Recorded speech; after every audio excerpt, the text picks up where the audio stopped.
আসসালামু আলাইকুম। বড় সাইজের ব্রিকেট মাছ আজকে ভুনা করব। পেঁয়াজ ভেজে নিচ্ছি।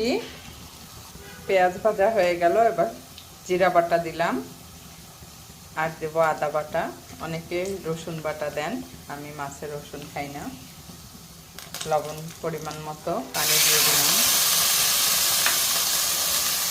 এরপর দিলাম হলুদ গুঁড়ো, মরিচের গুঁড়ো দিলাম।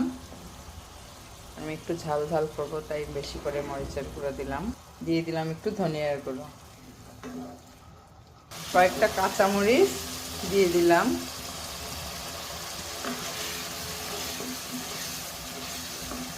মশলাগুলো ভালোভাবে কষিয়ে নিয়ে এবার দিয়ে দিলাম মাছের মাথাটা। আগে মাছটা বেশ বড়ই ছিল,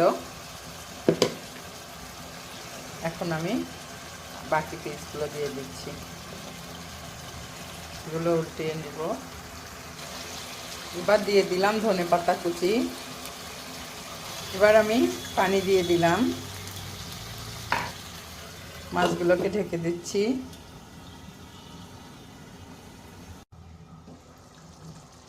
হয়ে গেল আমার ব্রিকেট মাছ ভুনা করা।